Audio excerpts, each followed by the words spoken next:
Hi everyone, my name is Kendrick and welcome to Travel and Live Free. In this video, we're gonna cover my country number 77 to visit every single country in the world, and that country is Madagascar.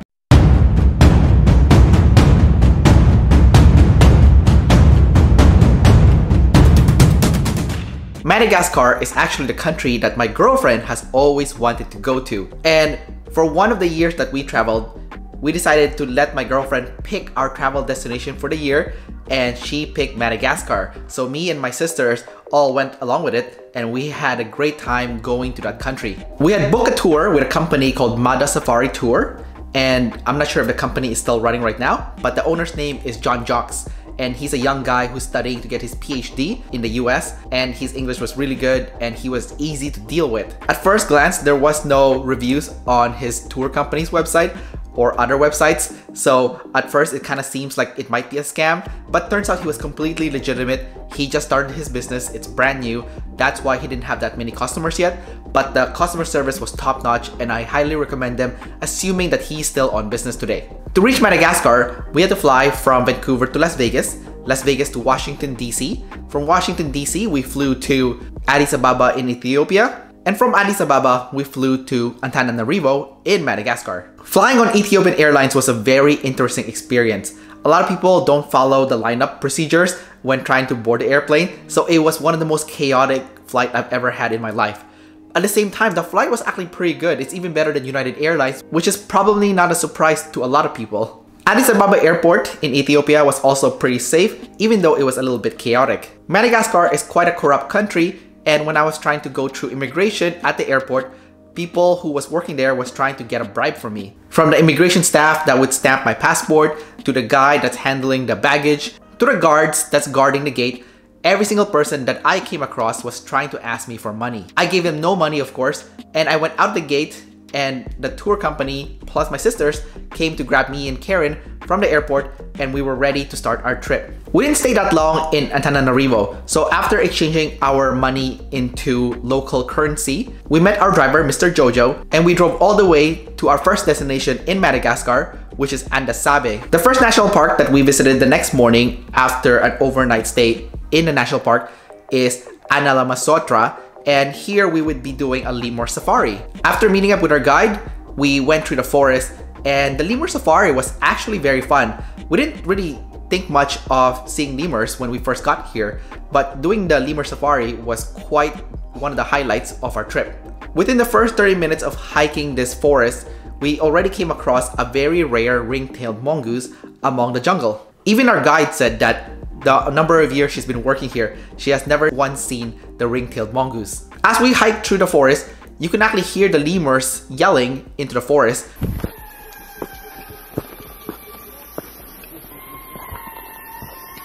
Before long, we came across the lemurs and we had a great time taking a picture of them as well as some videos before heading back to our accommodation. After lunch, we went to another place in Andasibe, which is called the Vakona Reserve. And this reserve was actually the highlight of our trip in this particular area of Madagascar. And one of the reasons for that is because we took this small boat that went to this island, and on the island there would be lemurs that's not scared of humans, and they actually jump on top of your head. It was so funny that at one point there was 3 lemurs on my shoulders and several lemurs on Karen and my sister's shoulders as well. The cutest lemur that I saw there is probably the bamboo lemur. To this day, I absolutely love the bamboo lemur. They're like these really furry small guys that hops around and they wait for humans to give them some food. They are cute.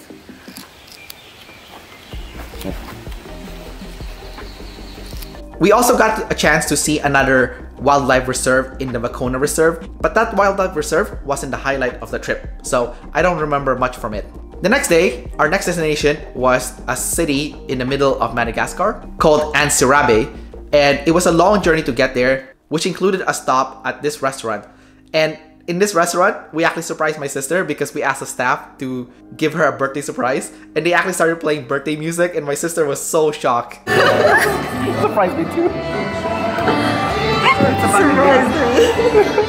They also had really good duck there and one of the best food I've eaten while I was in Madagascar. After a lengthy drive, we finally made it to the city of Antrisabe, and we spent the night there before continuing our trip the next morning. One thing I would say though about this accommodation is that they had really fast internet and really amazing food. So when we left the next morning, we had a really nice hearty breakfast before going on a massive long drive all the way to the avenue of the Baobab trees. Hey guys, so we are now in Madagascar here on a road trip to see the avenue of the Baobab. Karen is in the back, so is Charlene, and there is Eunice. And Charlene's the one with the telescope on her eyes. Don't be afraid. Yeah, and right here is Mr. Jojo. So there you go, Charlene. As you can see, they have a dead cat here so it doesn't get caught in the wind. The avenue of the Baobab tree is one of the places that Karen has always wanted to see, and we were really excited by the time we got there and we saw it. The drive to reach the avenue of the Baobab was already pretty epic, and it was one of the best landscapes I've ever seen around the world. The avenue of the Baobab was unreal, and I made sure to take some time to capture a lot of videos, including some drone footage when I was in that area. I was a little bit scared when I started flying my drone though, because the African kids started chasing after it, so I was like, oh my god, are they gonna steal my drone? But no, they were nice and no one tried to steal my drone, and it was a pretty good experience exploring the avenue of the Baobabs. We spent the night in a city called Morondova, and this city was pretty sketchy because there was a lot of cockroaches in the accommodation that we stayed at. Thankfully, we contacted the owner of the company, John Jocks, and he was able to move us to a different room with no cockroaches. Unfortunately for us, the next morning, we couldn't wake up early for the sunrise at the avenue of the Baobab, which is fine because we were dead tired. We then made our way to our final stop in Madagascar, which is going to be the Kirindy National Park. The drive to Kirindy National Park was pretty rough because the roads was non-existent, so we were driving on muddy,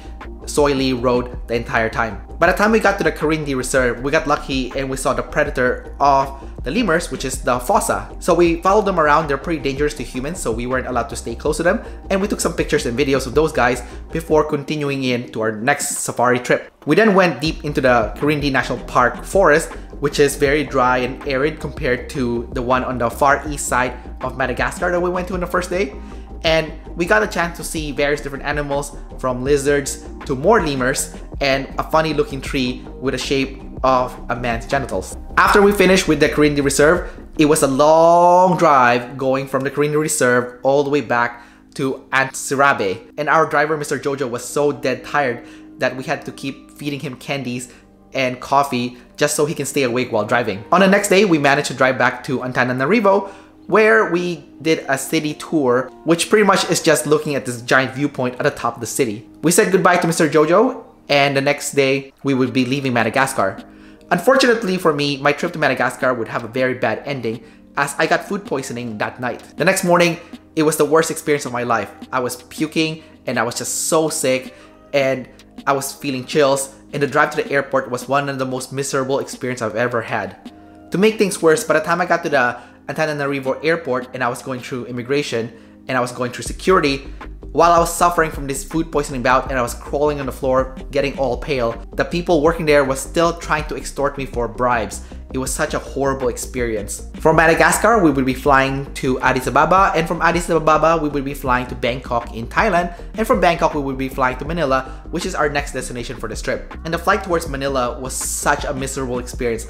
I was just so sick, and even by the time I got to Manila, I was still sick from the food poisoning bout. It took me about a week before my digestive system was back to normal, and in my entire life, it was one of the worst lingering effects of food poisoning I've ever had. I do think that one day, after I visit every single country in the world and Madagascar is more developed, I would entertain the idea of going back there again, because I did not see Tsingy National Park.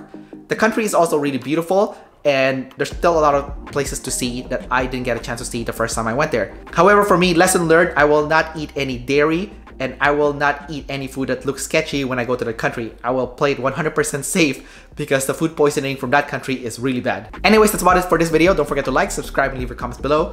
And don't forget to sign up to our Travel and Live Free newsletter, where you can get a 10-step cheat sheet on how to travel around the world. You'll also get the latest tips and strategies on how to save money on travel for Canadians, how to go on a around the world adventure travel for Canadians, and how to use travel to get more freedom in your life as a Canadian. You can sign up for that newsletter in the description below. Until next time, I'll see you then.